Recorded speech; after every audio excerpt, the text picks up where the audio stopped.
Good morning, everyone. We're getting ready to start Chapter 8 of Because of Winn-Dixie.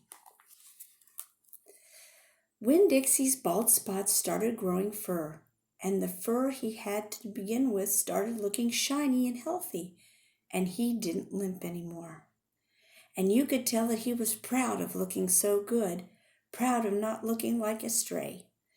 I thought what he needed most was a collar and a leash.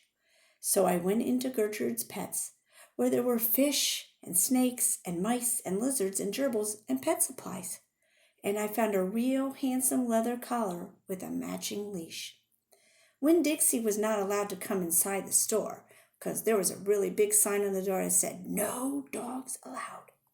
So I held the collar and the leash up in the window. And Winn-Dixie, who was standing on the other side of the window, pulled up his lip and showed me his teeth and sneezed and wagged his tail something furious. So I knew he absolutely loved that leash and collar combination. But it was very expensive. I decided to explain my situation to the man behind the counter, and I said, "I don't get a big enough allowance to afford something this fancy, but I love this collar and leash, and so does my dog. And I was thinking that maybe you could set me up on an installment plan." "Installment plan?" said the man. "Gertrude," somebody screamed in a real irritating voice. I looked around. It was a parrot. She was sitting on top of one of the old fish tanks, looking right at me. "An installment plan," I said, ignoring the parrot. Where I promised to give you my allowance every week, and you give me the leash and the collar now." "I don't think that I can do that," said the man, and he shook his head. "No, the owner, she wouldn't like that." He looked down at the counter. He wouldn't look at me.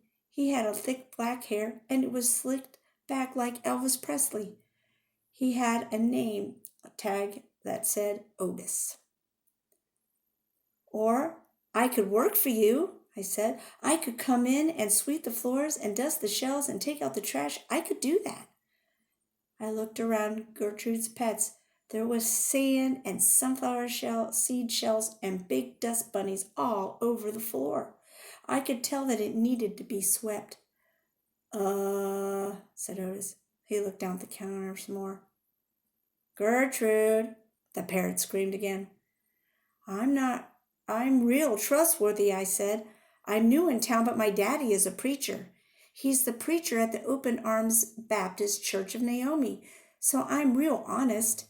But the only thing is, Winn-Dixie, my dog, he would have to come inside with me, because if we get separated for too long, he starts to howl something terrible." "Gertrude doesn't like dogs," said Otis. "Is she the owner?" I asked. No, he finally looked up. He pointed at the fish tank. "That Gertrude, the parrot. I named her after the owner." "Gertrude's a pretty bird," screamed Gertrude. "She might like Winn-Dixie," I told Otis. "Almost everybody does. Maybe he could come inside and meet her, and if the two of them get along, then could I have the job?" "Maybe," Otis mumbled. He looked down at the counter again. So I went and opened the door, and Winn-Dixie came trotting on inside the store. "Dog!" screamed Gertrude. "I know it," Otis told her. And then Gertrude got real quiet.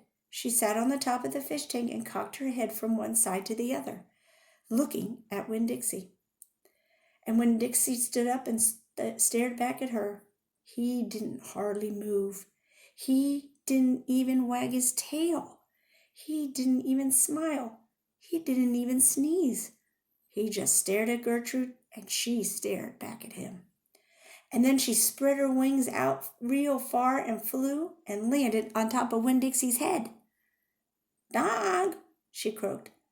Winn-Dixie wagged his tail just a little tiny bit, and Otis said, "You can start on Monday." "Thank you," I told him. "You won't be sorry." On the way out of Gertrude's Pets, I said to Winn-Dixie, "You are better at making friends than anybody I have ever known. I bet if my mama knew you, she would think you were the best dog ever."